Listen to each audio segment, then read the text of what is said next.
Good morning students. Assalamu alaikum rahmatullahi barakatuhu. Welcome to Maqams online classes. Students, we are studying chapter number 3 and in last lecture I have explained you the adjustment of payment of retiring partners of their due amount. Okay, तो मैंने पिछले lecture के अंदर आपको retiring partner को उसकी जो भी ड्यूज है उस ड्यूज का अमाउंट किस तरह से पे करेंगे उसके मेथड्स मैंने आपको एक्सप्लेन किए थे. Now today I will explain you the adjustment related to life policy. Okay students, तो let's we start now.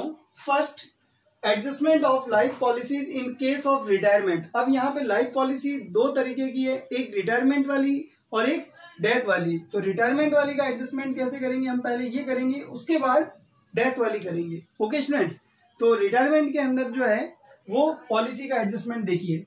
First, ये जो पॉलिसी है ये है जॉइंट लाइफ पॉलिसी. कौन सी पॉलिसी है? Joint life policy. ये जो है सेपरेट पॉलिसी नहीं है, लाइफ पॉलिसी अलग से नहीं है, वो जॉइंट लाइफ पॉलिसी है, यानी सबकी कंबाइनली कि when firm take a joint life policy for all partners. Okay, तो देखिए इसकी अकाउंटिंग कैसे करेंगे. तो there are two ways. First, when premium paid is treated as trade expenses. जो हम प्रीमियम पेड कर रहे हैं उसको आप ट्रेड एक्सपेंसेस एज्यूम कर रहे हैं, या जो प्रीमियम पेड कर रहे हैं आप उसे कैपिटल एक्सपेंडिचर यानी इन्वेस्टमेंट एज्यूम कर रहे हैं. इन दोनों कंडीशन के अंदर अकाउंटिंग कैसे करेंगे वही हमें समझनी है. तो देखिए फर्स्ट कि जब when premium paid is treated as trade expenses. Now in this case students, in this situation surrender value of joint life policy is distributed between the all partners, all partners in their old profit sharing ratio, and the joint life policy will be shown in the books of firm at the surrender value. Okay friends, तो देखिए यहाँ पे हम क्या करेंगे कि जो भी जॉइंट लाइफ पॉलिसी की सरेंडर वैल्यू होगी वो सरेंडर वैल्यू हम उससे पहले अकाउंट ओपन करेंगे, यानी वो सरेंडर वैल्यू को हम पार्टनर को डिस्ट्रीब्यूट करेंगे, और जब न्यू बैलेंस शीट प्रिपेयर करेंगे तो उसमें भी जॉइंट लाइफ पॉलिसी को जो सरेंडर वैल्यू है उस सरेंडर वैल्यू को हम एसेट साइड में शो करेंगे. ओके स्टूडेंट्स, तो देखिए first of all if surrender value is shown in the books, अगर पार्टनर एग्री होते हैं तो करेंगे, अगर पार्टनर एग्री नहीं होते हैं तो बुक्स में शो नहीं करेंगे. तो यहाँ फर्स्ट कंडीशन है कि if partner agreed to shown it in the books. Okay, तो उस कंडीशन के अंदर एंट्री होगी joint life policy account debit to all partners capital account, यानी कि ये जॉइंट लाइफ पॉलिसी की सरेंडर वैल्यू हमने क्या की है, डिस्ट्रीब्यूट की है पार्टनर्स को. कौन से रेशियो में? ओल्ड प्रॉफिट शेयरिंग रेशियो के अंदर. तो उनके कैपिटल अकाउंट इंक्रीज हो गए. Okay students, now if remaining partner agreed to not shown it in the books.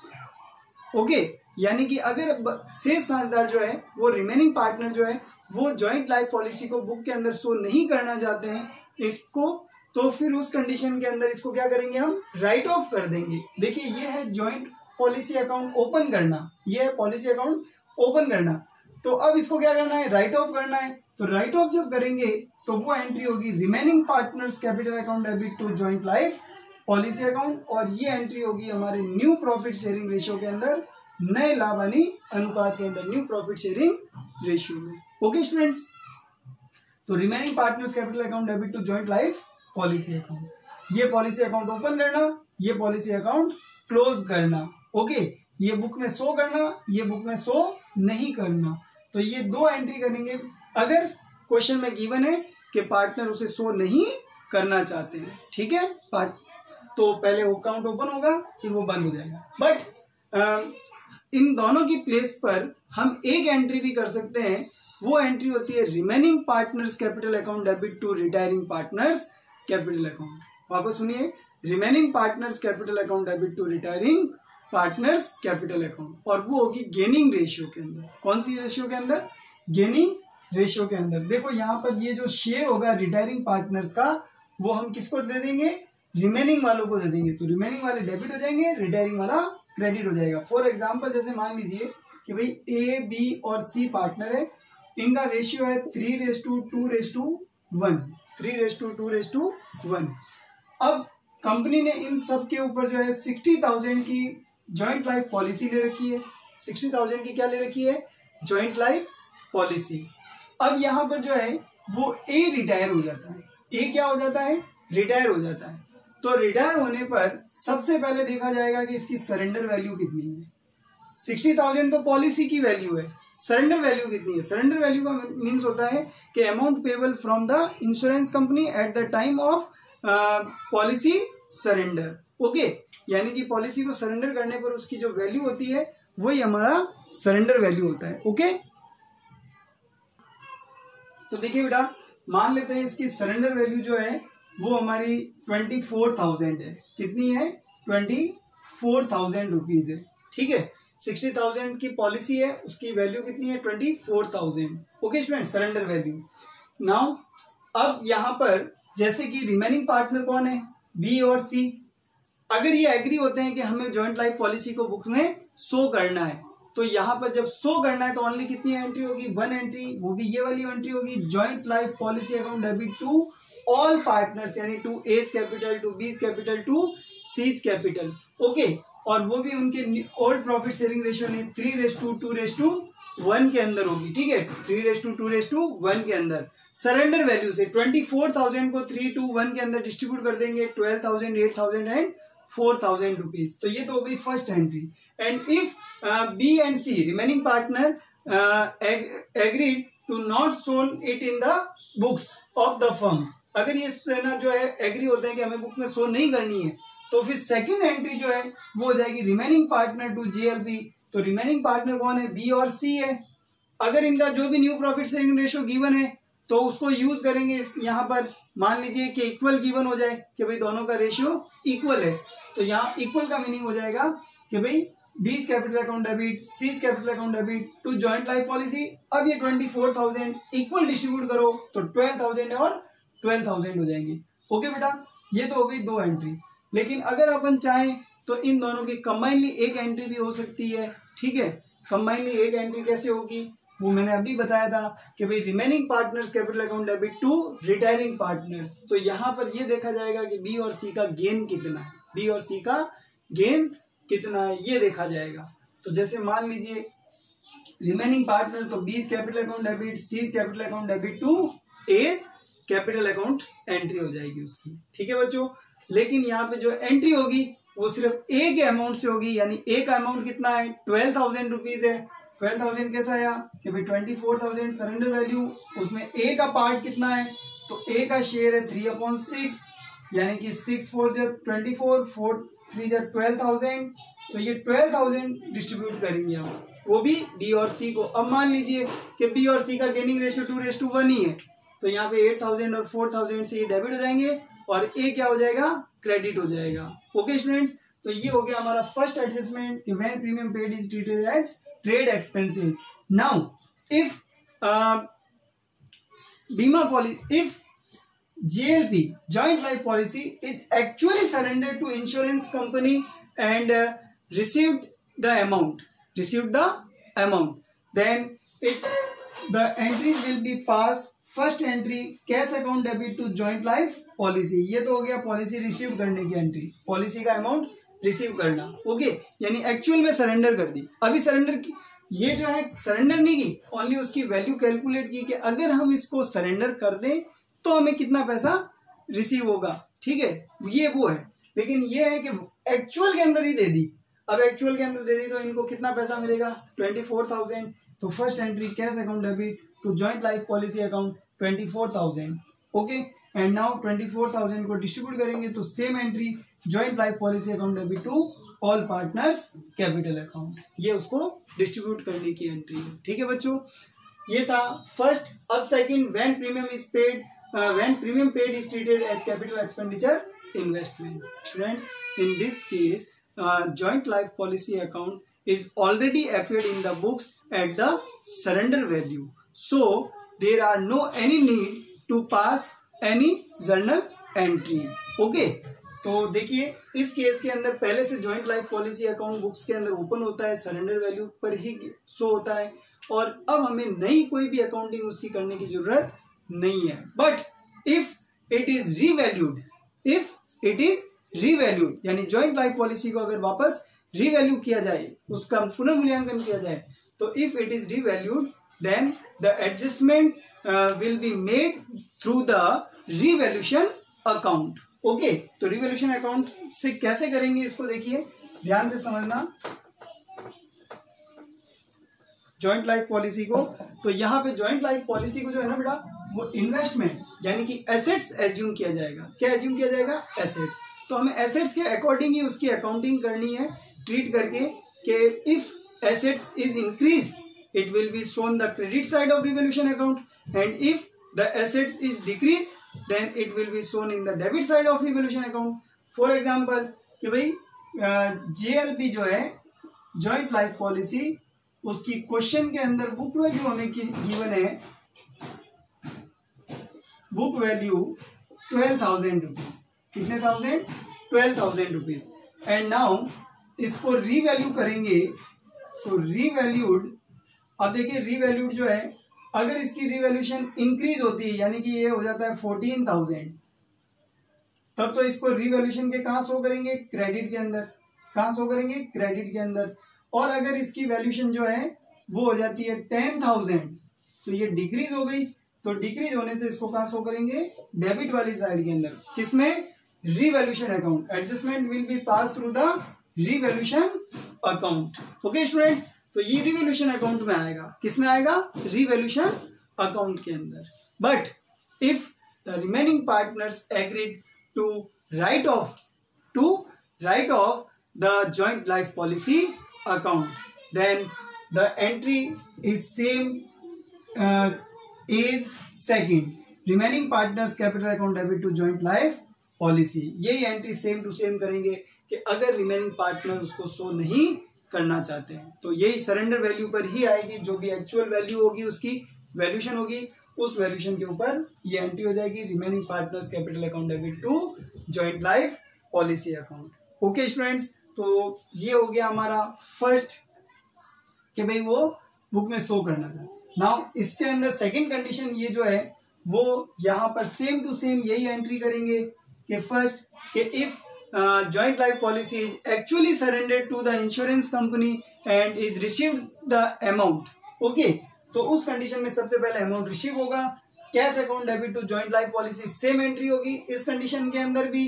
ठीक है, अब वो अमाउंट जो रिसीव्ड होगा वो वहां ये देखा जाएगा कि ये अमाउंट बुक वैल्यू से ग्रेटर है या लेस देन है। ओके, तो देखिए जैसा मैंने कहा, अगर मान लीजिए कि आपको कितना पैसा रिसीव्ड होता है उसके अकॉर्डिंग ये वाली एंट्री करेंगे। अब ये एंट्री कंपलसरी नहीं है कि यही वाली होगी। ठीक है, देखिए बेटा ध्यान से समझना, बुक वैल्यू जैसे 12,000 है, रीवैल्यू जैसे अपन ने अब सरेंडर की, तो ये अब रीवैल्यू नहीं है बल्कि सरेंडर वैल्यू समझ लीजिए इसको कि भाई सरेंडर वैल्यू हमने सरेंडर की और इंश्योरेंस कंपनी से हमें 14,000 रिसीव हुए, तो यहां पर जो डिफरेंस अमाउंट है ओनली वो डिस्ट्रीब्यूट होगा पार्टनर्स के अंदर। Only difference amount will be distributed between the partner in their old profit sharing ratio. Okay students, तो यहाँ पे जो डिफरेंस अमाउंट है जैसे कि 2,000 रुपीज, तो ये 2,000 डिस्ट्रीब्यूट करेंगे तो एंट्री हो जाएगी joint life policy account debit to all partners capital. ये किसके लिए है? डिस्ट्रीब्यूशन के लिए।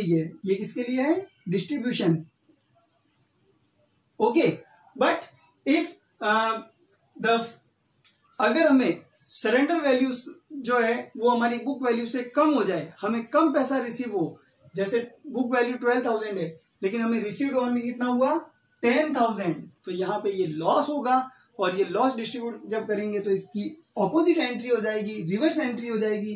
तो रिवर्स एंट्री के अंदर हो जाएगा all partners capital account debit to joint life policy account. ठीक है बच्चों, तो ये था हमारा लाइफ पॉलिसी का adjustment in case of retirement. दो तरीके हैं, first if premium paid is treated as trade expenses and when the premium paid is treated as capital expenditure investment.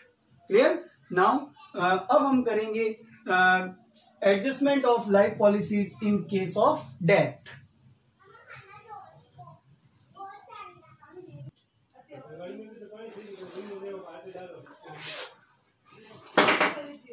Now students, adjustment of life insurance policy at the time of death of a partner.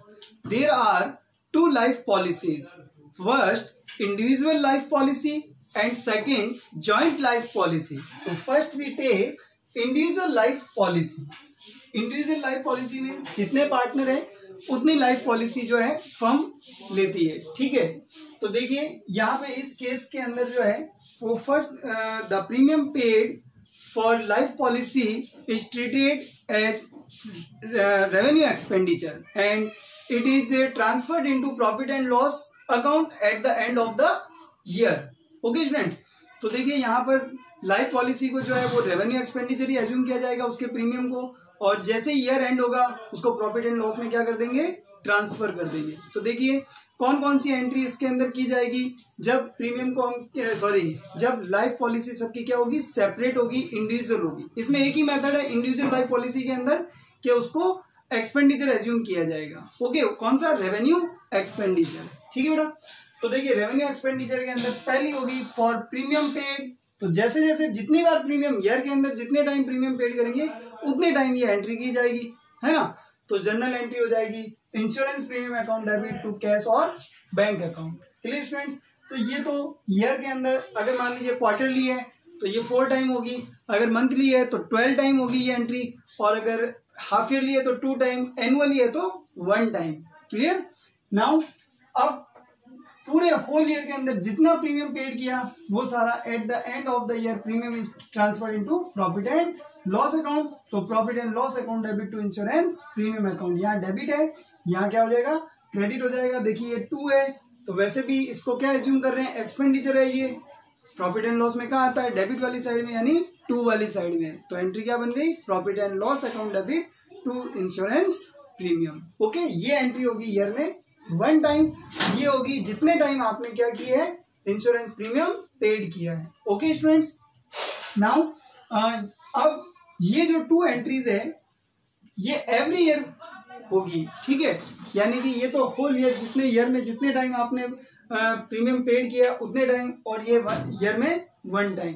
Now if a partner is dead, okay, तो जब partner की death हो जाएगी उस condition के अंदर कौन कौन सी एंट्री करेंगे, तो ये हो गई on the death of partner. First of all amount due होगा इंश्योरेंस कंपनी को, तो उस कंडीशन के अंदर for policy amount due insurance company account debit to life policy of डिकीज पार्टनर। देखिए अब यहाँ पे इंडिविजुअल है, फॉर एग्जाम्पल कि भाई ए, बी और सी 3 पार्टनर है और इनका प्रॉफिट शेयरिंग रेशियो जो है वो है 3:2:1, और कंपनी ने इनकी लाइफ पॉलिसी ले रखी है, ए की 1 लाख, बी की 80,000 एंड सी की 60,000 रुपीज।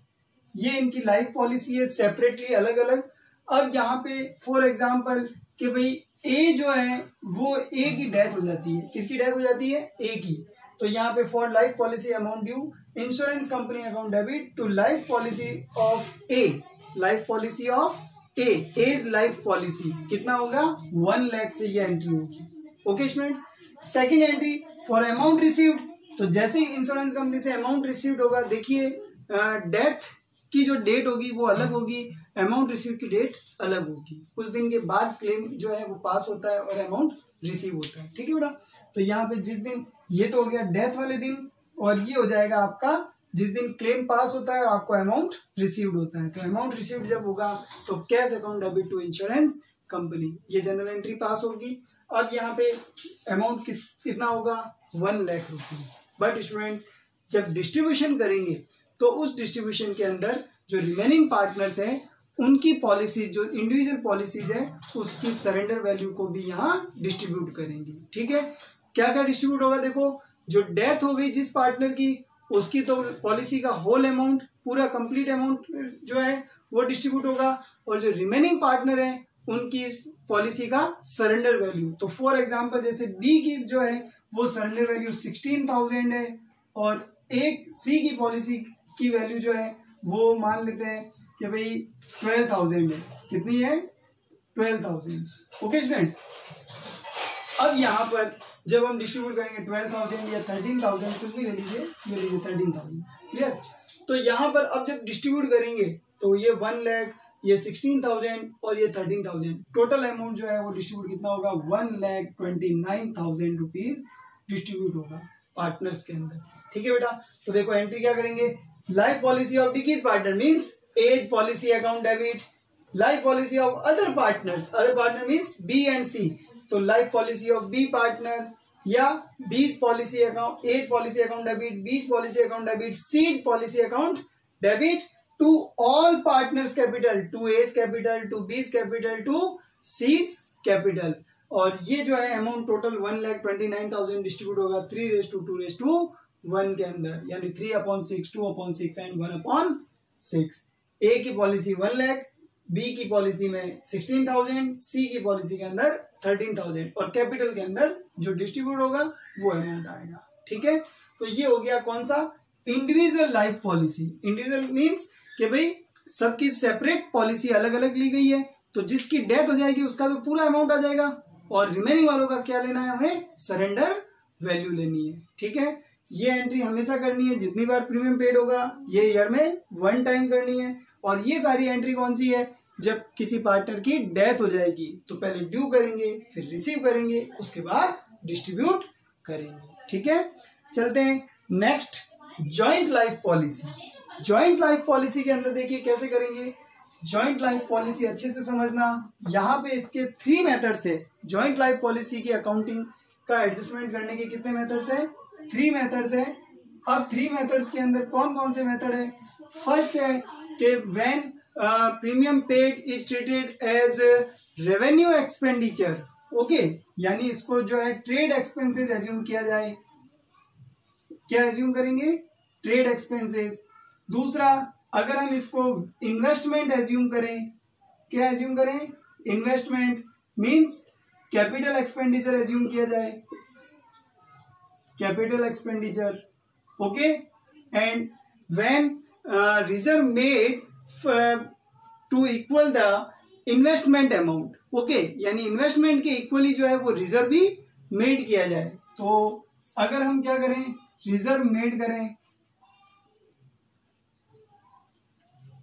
तो ये 3 तरह से इसकी अकाउंटिंग होगी। पहला ट्रेड एक्सपेंडिचर एज्यूम करने पर, इन्वेस्टमेंट एज्यूम करने पर और रिजर्व मेड करने पर। ठीक है, तो फर्स्ट करेंगे अपन आज केवल कौन सा, ट्रेड एक्सपेंडिचर, इसको अगर ट्रीट करेंगे। ठीक है बेटा, इस कंडीशन के अंदर पूरी अकाउंटिंग यही वाली है, सिर्फ फर्क इतना है दोनों के अंदर कि भाई जहां लाइफ पॉलिसी यूज किया है वहां पे हमें वर्ड यूज करना पड़ेगा जॉइंट लाइफ पॉलिसी, बाकी सेम टू सेम है।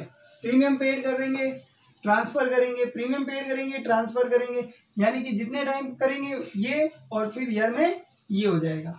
ठीक है बेटा, अब देखिए दोनों में फर्क इतना है कि यहाँ पे सबकी इंडिविजुअल है, यहाँ के सबके जॉइंट है।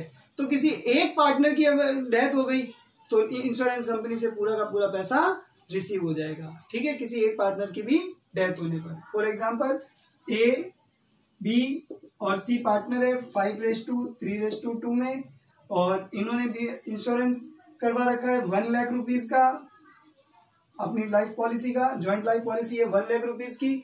अब प्रीमियम पेड कर रहे हैं तो प्रीमियम पेड और ये ट्रांसफर, तो ये तब तक होता रहेगा जब तक ये जिंदा है, तो जब तक ये जिंदा है। ठीक है, और जैसे किसी की डेथ हो गई तो डेथ होते ही वही फर्स्ट ऑफ ऑल पहले ड्यू करेंगे amount for policy amount due, insurance company account debit, और इस वर्ड की जगह जो है ये जो गिवन वर्ड है इसकी जगह हम क्या यूज करेंगे, joint life policy word use करेंगे, जॉइंट लाइफ पॉलिसी।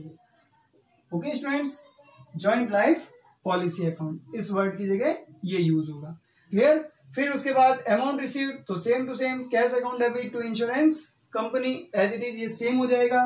फिर उसके बाद देखिए ये सेम एंट्री होगी, ये सेम एंट्री होगी, फिर यहाँ पे वर्ड चेंज होगा, लाइफ पॉलिसी की जगह जॉइंट लाइफ पॉलिसी, फिर ये वाला सेम रहेगा cash to insurance company. And now last जो है डिस्ट्रीब्यूशन, तो उसके अंदर भी ये जो लाइफ पॉलिसी वाले वर्ड है, क्योंकि अब इंडिविजुअल तो है नहीं, अलग अलग है नहीं, एक ही पॉलिसी है, तो ये हो जाएगा joint life policy to all partners capital account. सिर्फ वर्ड चेंज करना हमें, कि भाई इसकी जगह पर जॉइंट लाइफ पॉलिसी और इसकी जगह पर भी जॉइंट लाइफ पॉलिसी, बाकी सेम टू सेम है फर्स्ट मेथड के अंदर कि when premium paid is treated as revenue expenditure और ट्रेड एक्सपेंडिचर। ओके स्टूडेंट्स, तो ये था आज का हमारा एडजस्टमेंट लाइफ पॉलिसी का। बाकी रिमेनिंग जो बच गया इन्वेस्टमेंट और रिजर्व से रिलेटेड तो वो हम करेंगे अगले लेक्चर के अंदर। तब तक के लिए गुड बाय, अस्सलाम वालेकुम रहमतुल्लाहि व बरकातहू।